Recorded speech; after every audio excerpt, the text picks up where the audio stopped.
Hello and welcome to the Staff Development Day CPD session where we will look at using forms for the assessment of our students.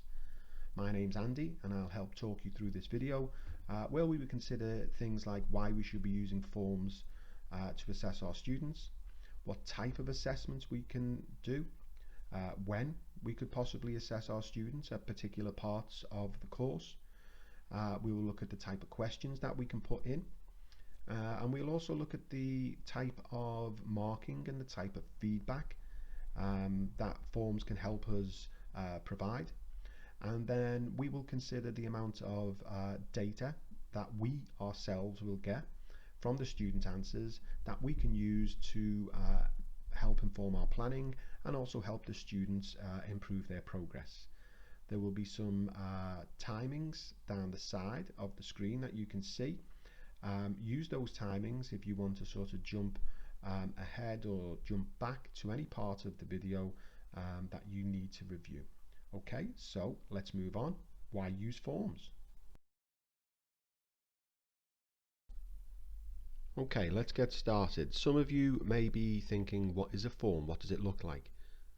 You may have already seen the CPD sessions that have been offered on SharePoint by Bryn Williams, so you should be familiar with the general idea. So here's an example of a form that I created a few days ago to give to my A-level students, and it's basically just a series of questions that you could ask the students and you give them an opportunity to answer. So it's the type of questions, the type of assessment that you would normally do face to face in class, sort of verbally, or in a written test or a written quiz. So because we are struggling to do that at the moment and projecting into the future, we may have a blend of the two methods of teaching, so classroom based and remote learning. We should be thinking about moving a lot of our assessment across to an online format like forms. So basically any type of question that you could ask or you would want to ask, you can ask on forms. There are some limitations, but we'll cover that later. And all you need to remember is that you give the students a question and you give them an opportunity to answer that question, and there's a variety of different ways that they can answer the question, and again we'll look at that later.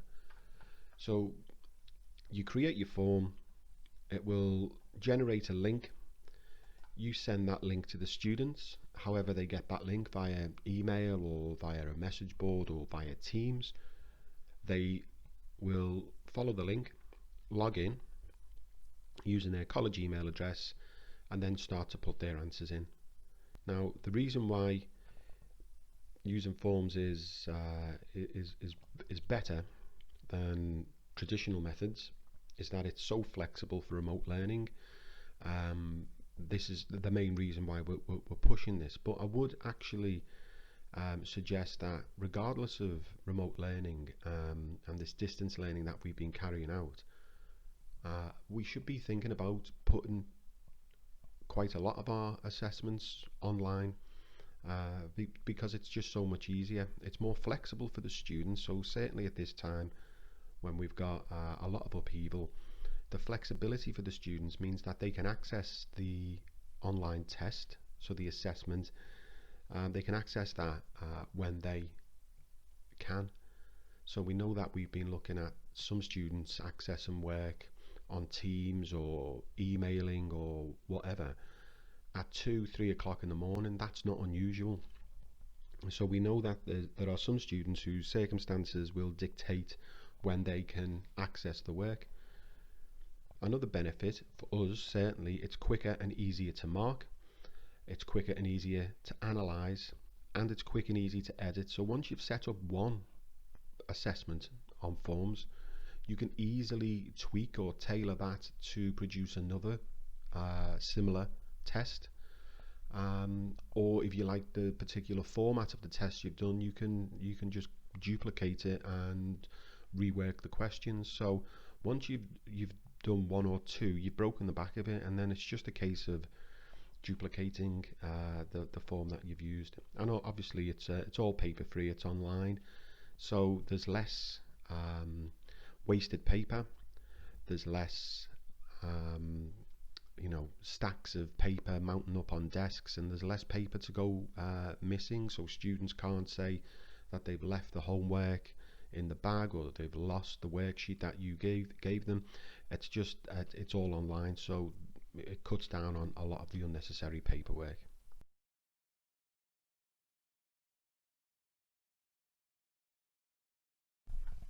Okay, so now we're going to look at a multiple choice quiz assessment.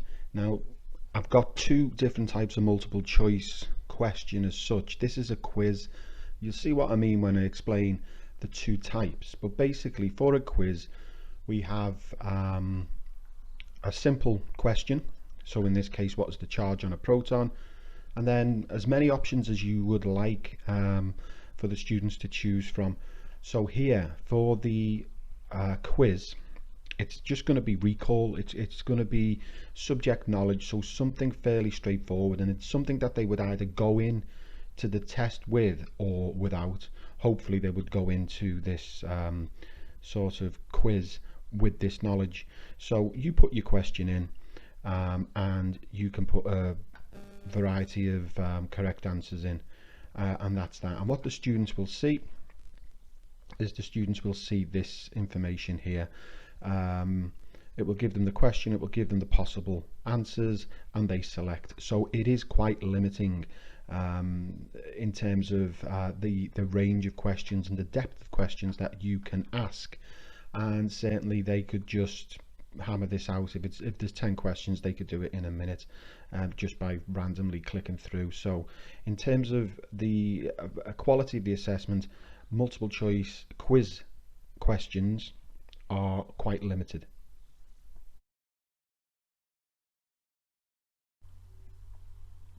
Okay, what we're going to look at now is a multiple choice test question. So the test questions are slightly different to the quiz questions in the idea that they are just a little bit more demanding of the students in terms of what we're asking them to do. So a test, I've called them a test and a quiz. I think the tests are more valuable.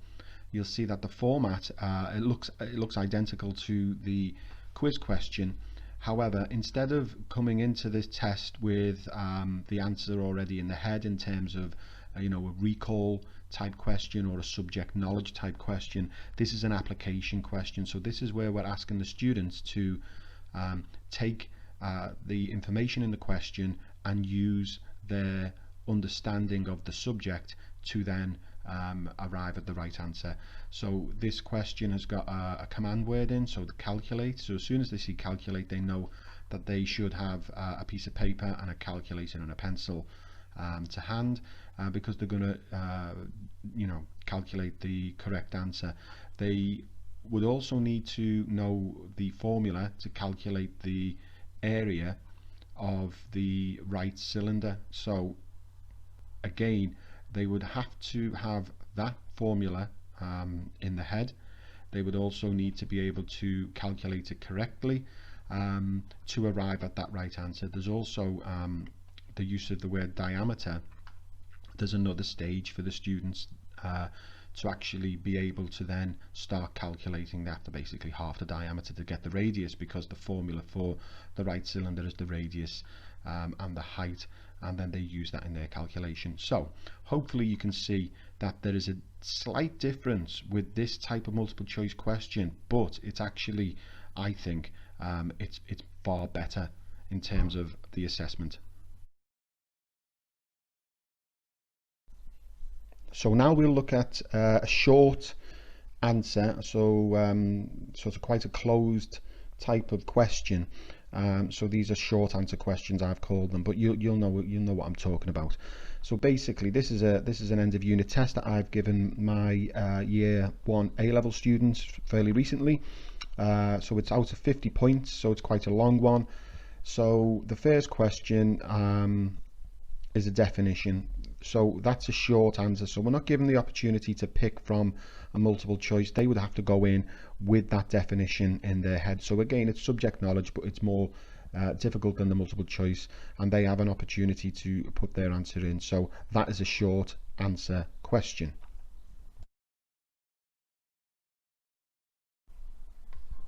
Okay, now we're going to look at a long answer question, so where the students have an opportunity to put more than a one word answer or just a short phrase.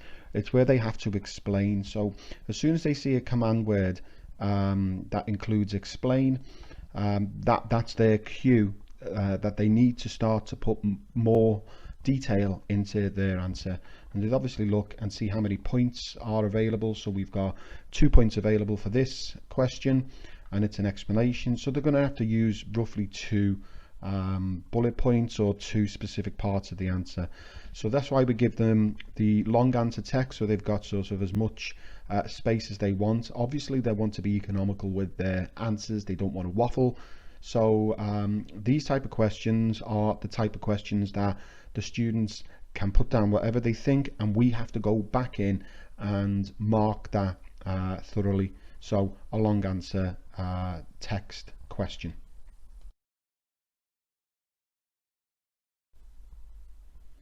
Okay, finally we come to the idea of the blended form of assessment, so the blended Microsoft Forms assessment. So as you would expect, you would see a blend of all the different types. You would have multiple choice quiz questions, so just quick subject knowledge type questions. You would also have the multiple choice test type questions, so where they have to think about things, that they have to apply something, do some sort of calculation, and the short and the long answer questions are also in there. So for my money, I would use these type of assessments, these type of forms. I would use these for the major assessment opportunities, so the LMAs that we're looking at, or even the mocks, possibly even the baseline assessments. And we'll look more at assessments, when to assess, and the type of assessments. We'll look more at that in the next part of the video. So long answer text in this one, more long answers, a short answer. You know, you can see here that I quickly run into towards the end. What we've got is multiple choice test questions. So possibly you could have started this blended assessment at the beginning with some short multiple choice quiz questions, just to ease the students in, to give them a little bit of confidence, to settle the nerves, and then you'd start to pick up the pace. By the end, these multiple choice test questions are a really good way of assessing the students, because although they can move through them quite quickly, they should take their time to apply their understanding. Okay, so which type of question is better? Well, it's personal choice, but if I was to go for 2 that I would use, or that I do use mainly, and I find them to be more useful than any others, it's the multiple choice test questions and also the blended assessment.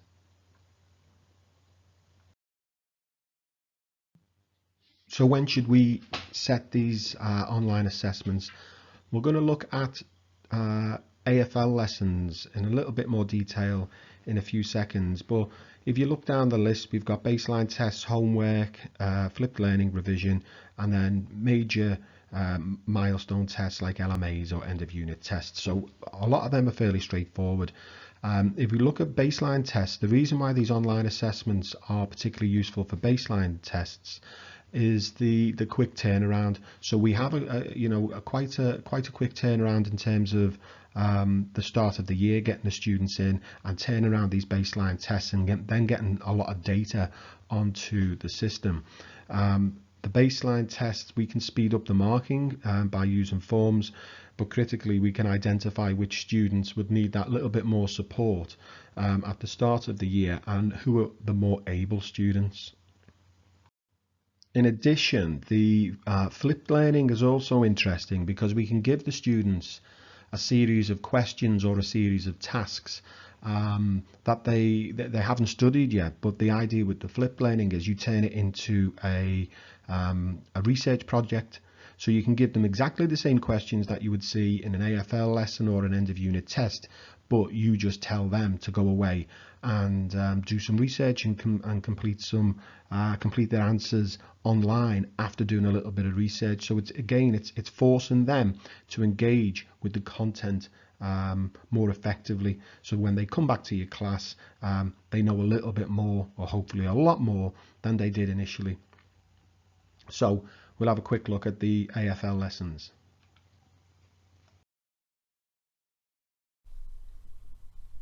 So this is an example of a worksheet that I would give as part of an AFL lesson. This is a year 13 chemistry AFL task sheet.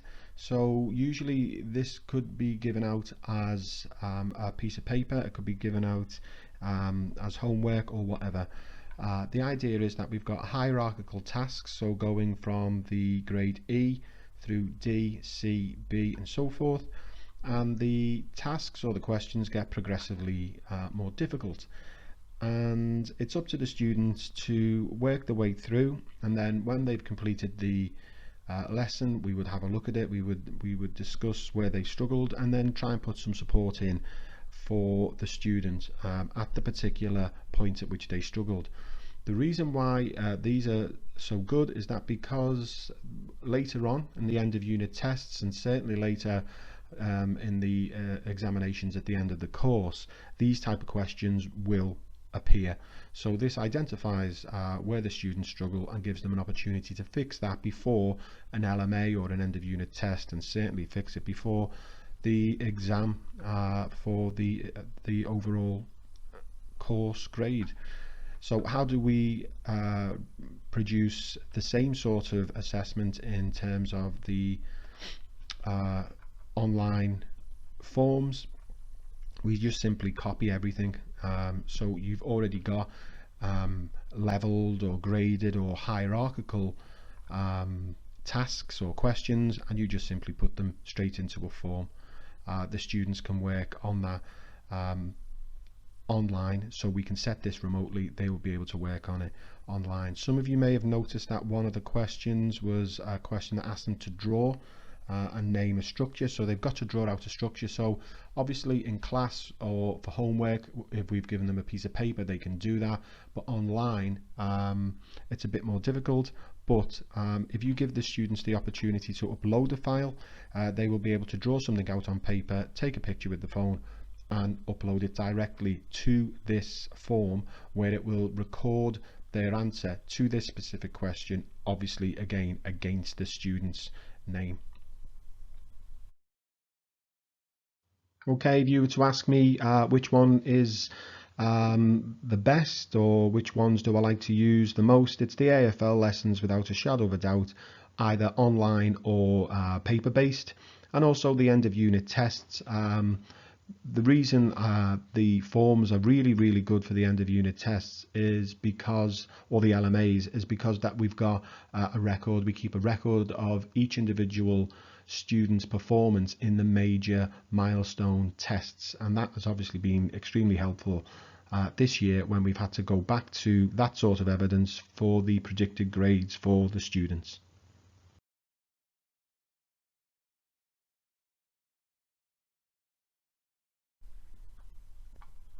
Okay, so thinking about where we're going to get our questions, one of the obvious sources is any sort of formal assessment that is the examination board or your awarding body, whoever it is, has produced in the past. So just basically go to a test that the students have done in previous years and copy and paste the questions in. Just be aware that you can easily link, so this one, give the meaning of the term electronegativity for 1 mark.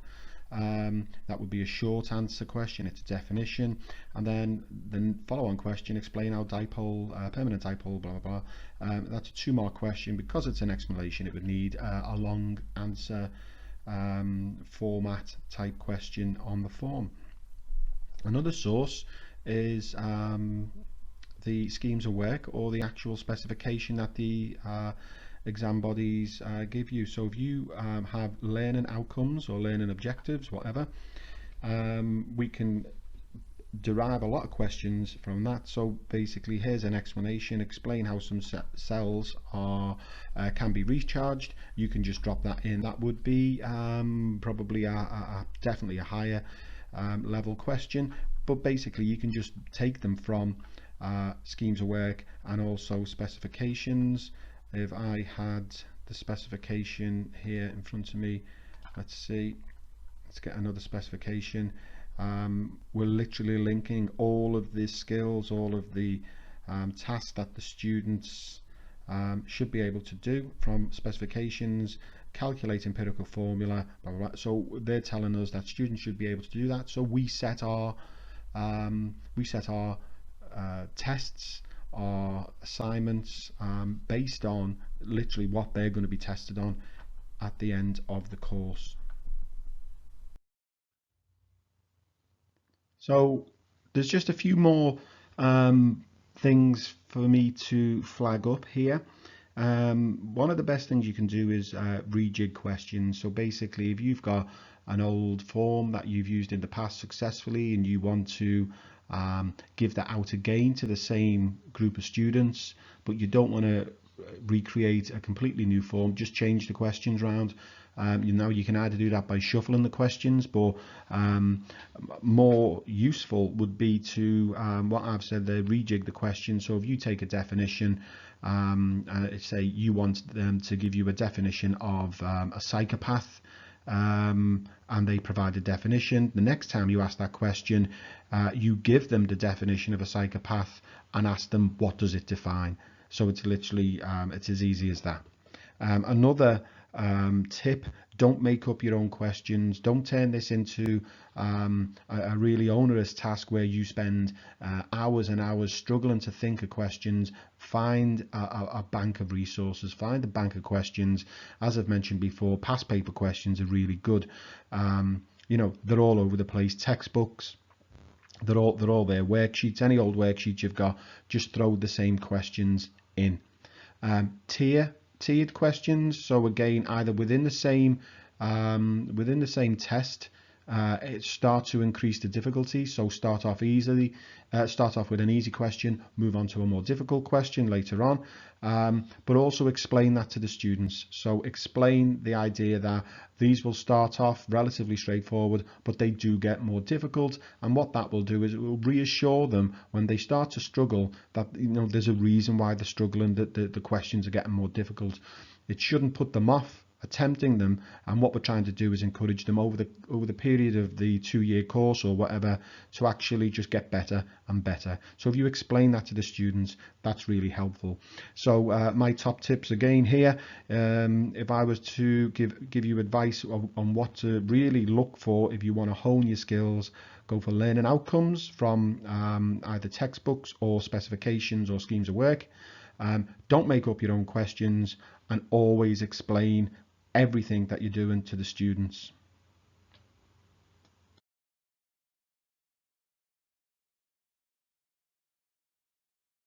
Okay, we're going to have a quick look at the type of marking that can be completed automatically and the type of feedback that you can give. So if we accept that the multiple choice questions, either the multiple choice quiz or the multiple choice test questions, they will be marked automatically. So that that will take a lot of the pressure off, a lot of the time out of marking some of these tests. However, there is obviously drawbacks to complete tests that are completely driven by multiple choice questions. So that's why I suggest approaching it in terms of a blended assessment. So have a mix of the different types of question. Short answer questions can be automatically marked too. Long answer questions, so where they have to explain, that's where you have to get in and mark them yourself, but again, it's a lot quicker using forms to actually do that type of marking. Anyway, if we just skip back to these short answer questions, this is a short answer question, it's not a long answer question. So there are there's one official mark scheme, acceptable answer 6.73 for this calculation. I've actually put in another acceptable answer, which is 6.73 full stop. The reason for that is that some students just like, for whatever reason, they just like to put in full stops at the end of every single thing that they write, regardless of whether it needs a full stop or not. So if we think about this, if we just continue this, that some students will put down the right answer of 6.73, some will put 6.73 full stop. Others may put in an equals 6.73. That's also an acceptable answer. Others may put in an equals 6.73, but don't leave a gap between, so don't leave a space between the equals and the 6. That is also an acceptable answer. So the point with this is, if you put a little bit of thought into including as many acceptable correct answers as possible, it will actually complete the marking for you, instead of you having to go in and review it. So the more acceptable answers you put in, the more answers the form will mark correct for you, or leave you less to review almost. So when we're looking at the actual responses, if we go into the responses, so when the students have submitted their test, we can review the answers. So we can either review answers, or we can review them by the students, or we can review them by the question. Reviewing them by the question is easier because we get to see the same question and mark that question. So if you've got 20 students in your class, you will mark that same question 20 times in a row. So rather than sort of sitting there with one paper and going through 15 questions and then starting another paper and marking 15 different questions, you would just mark in a batch the same question. And anyone who's done a lot of marking in the past will understand that that is a much better way to actually mark. It's much quicker, it's much more effective, more efficient to actually just mark one question at a time. So here we've got all the responses from the students, and you can actually add in feedback. So we were going to look at question, I think it was question 8 for PH, 6.73.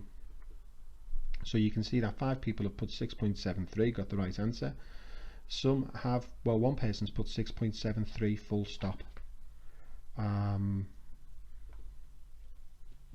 but that's also been marked correct, obviously. And then one student has put in 7, but they've actually completed the question correctly, but they're going to lose a mark because it's not to 2 decimal places. They've actually rounded it up, so the student gets 1 mark, and that's something that I would have gone in, I've looked at it, I've seen that they've actually completed the first part of the question properly, but they lose a mark because they did not round it up to 2 decimal places. So in my feedback, lose 1 mark, not to 2 decimal places, and that's what the student will see. So that's when they're reviewing their answers, that's what they will see. So that's part of the feedback.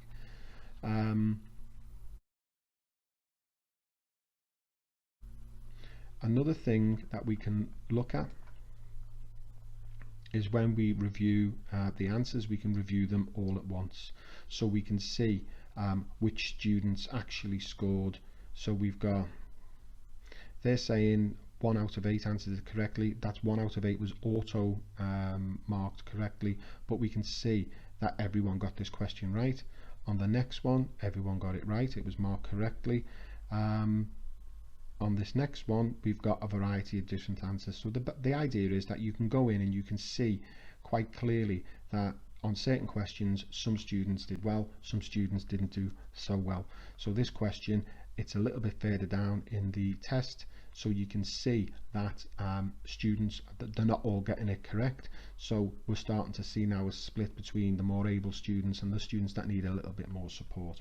So in terms of the analysis, I would go back, I would have a look at this question, and I would speak to the students and think, I'd say to them, well, what was the problem?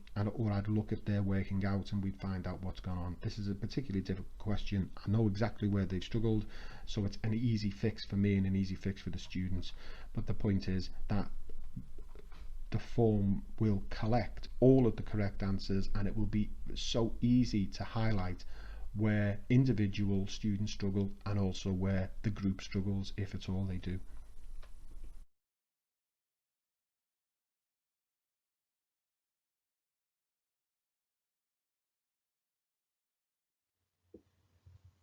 Okay, so we've looked at all of that. What are the major benefits for using forms for the marking, the feedback and the analysis? Well, you can just rely on the official mark schemes. You're not making things up. You can just basically apply the mark schemes as they will be used in the exams. So you're training the students to actually respond properly to the questions. You can give them immediate feedback. So you can have this feedback automated. You can give them immediate feedback depending on how they've answered the questions. But most importantly, it will inform the students' revision, so it will give them a clear indication of where they're doing well, but more importantly, where they're not doing so well. And that actually boosts students' engagement. It will actually force them to start thinking about the parts of the test where they didn't do so well. And they can look at the feedback that's being provided, the immediate feedback that's being provided to them, and they can actually then do something about it there and then, rather than wait for the next lesson, rather than wait for an opportunity to get you to one side and say, look, I've been struggling. They can actually engage with it a lot easier, so therefore they're more likely to do it.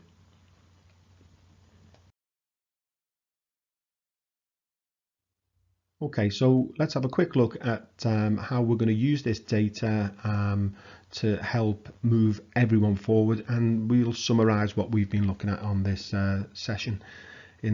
So basically, we've seen that we can get graphical representations of the student performance in the individual assessments. So on these forms, we can see the bar charts, the colourful pie charts, of how the students have responded in each of the particular questions. We can also export a lot of that information, well, all of the information basically. We can export that to Excel, and that will give us every single answer from every single student. It will give us their overall score. It will keep a record of the student's performance. So over time we can build up evidence of student progress, and we can also have evidence of their actual attainment in robust assessments.